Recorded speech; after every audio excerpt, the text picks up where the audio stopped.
Guys, today is the day. Leeds United have a reliable link to a player, and it's a link that we can actually trust, and it means that it might actually happen.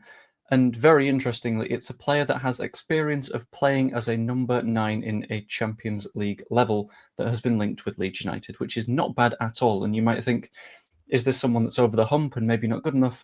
He's a very, very promising footballer at the age of just 19, and importantly, it's come from an increasingly reliable source, because the Whites have set their eyes on Adam Dein.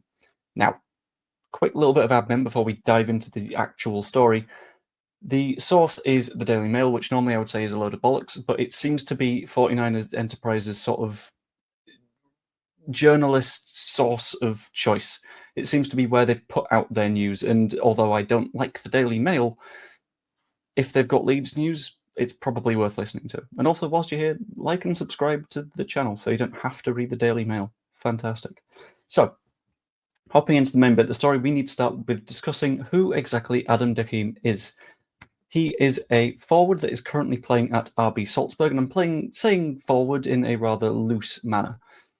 He's 19 years old with a little bit of space to develop, and he is from, well, he's got mixed parentage of Denmark and Palestine, so likely to play for Denmark because Palestine's national team, not that great. Typically, he has played as a winger in the past, but, and this is a big but, it's a very important but, he has played as a striker in a 4-4-2 against Real Madrid in RB Salzburg's very last Champions League match. Before that, he came on as a 9 against PSG and SK Austria and more sides. So he is increasingly playing as a number 9, and it is beginning to look like long-term Adam Dein is going to be a number 9. Whether that is at Leeds United or somewhere else, we will have to find out. But the links say it is potentially in our direction. Especially important because we rather need a number 9. And especially important is the fact that he's likely to be looking for a move because he's not getting tons of starts, so a loan looks very, very viable for him. It's not a bad thing that he's not getting a ton of starts, just to clear that one up, because he's currently waiting in the pecking order behind, I can't remember his first name, but Ratkov, the guy that we were linked to in the summer. Incredible striker, so it makes sense that Dein might be stuck behind him, and in fact, he's been subbed on for him a good few times. So you've got someone that's potentially a number 9. We need to make sure they're actually good enough. So how exactly does Dein play?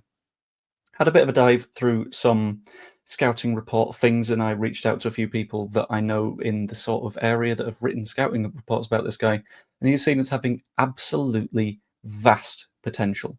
But as with any 19-year-old footballer, you need to know that they are not going to be the finished product. They're going to be someone that is on their way to being good enough, but isn't, that's in my eye, that hurt, but isn't necessarily 100% the player they're going to be right now. So we need to keep that in mind. He's going to have a couple of drawbacks in his game, which I will get to a little bit later.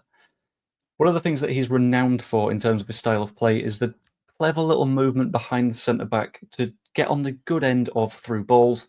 Does that on the wing, does that in the middle, and is someone that is seen as having that as a relative trademark move, which is a hell of a trademark move to have in the Championship when you are a young 19-year-old player that is renowned for incredible pace and acceleration, getting behind the likes of Shane Duffy.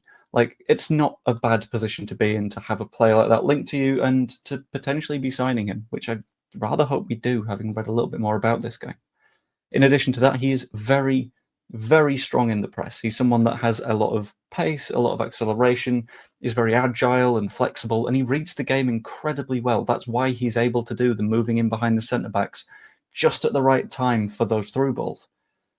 Incredibly good in the press and sort of turning over the ball, and that's the sort of thing that we need from a number 9 if we want someone that is a different sort of profile to Joel Piroe at the moment. And also, he's not the worst at finishing.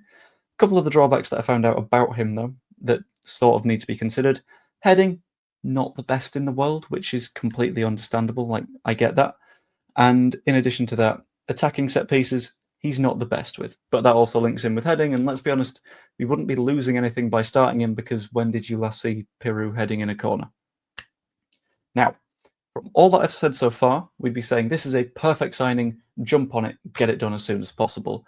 But there is some competition for this deal. There is also interest from Premier League clubs, and you might think, well, if it's a Premier League club that's about to be relegated like Leicester, then you'd probably be okay because he wouldn't want to come to a club only to get relegated with said club. There is interest from Leicester, ironically, but there is also interest from Brentford, which is both a good and a bad thing in my opinion. It's a pretty good thing because, well, Brentford are really good at talent identification.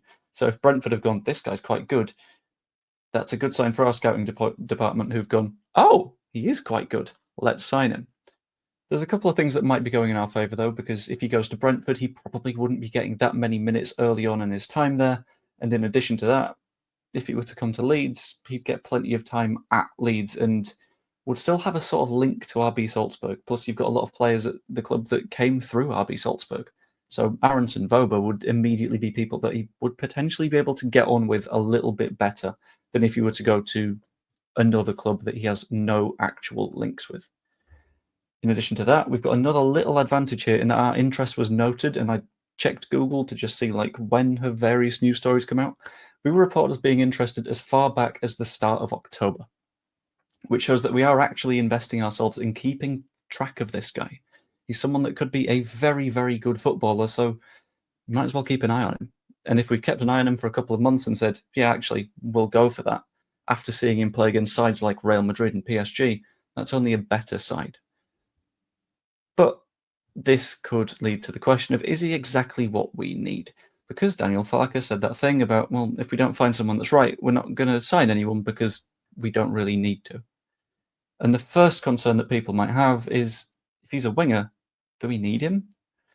To which I respond that he clearly sees his future as a striker. He's been idolising Erling Haaland in various interviews. So when he came through at RB Salzburg, he was like, yeah, Haaland was here and I want to follow his trajectory. And whilst admittedly, he's not Erling Haaland, very few people are. And it's going to take you time to get there. So him seeing his future as a striker says that that's a potential route for development for him at Leeds. And then if we're thin on the wing areas, that we could just say you can drop in for a match. It's good to have someone who is a specialist in a position that we need, but can drop into a position that we don't necessarily need. In addition to that, he's an excellent fit in terms of profile. We need someone that isn't going to be the same as Joel Piroe. The running and energy and press that you would probably get out of Derim is spectacular, and is something that would be able to put a lot of championship clubs on the back foot and make them think twice about the way that they play against us, and it puts us in a really good position. Add on to that, it's not necessarily going to be a mistake to financially invest in this guy, because it could be an initial loan with a buy option or guarantee when we get promoted. And I'll be honest with you, I wouldn't mind having a mandatory buy clause for this guy, because everything I've seen about him is very, very good. In my opinion, if we've got the opportunity in the dying days of this transfer window, I would be all over this signing. We need a number 9 that is going to get some minutes.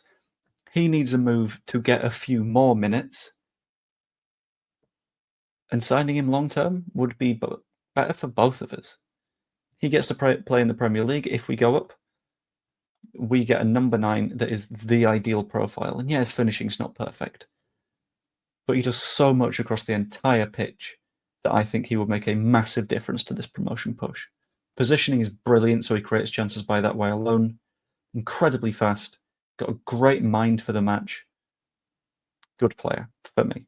Would sign him. But at the end of the day, that is all just what I think. Let me know what you think in the comments down below. Like the video if you enjoyed it, and subscribe if you're not yet. That's always really appreciated. Hope you enjoyed. I will see you later. You know when like you read about a player and in your soul you get invested in signing them? That's happened again. That needs to stop happening. I'll get him in Football Manager, it's fine. I can dream.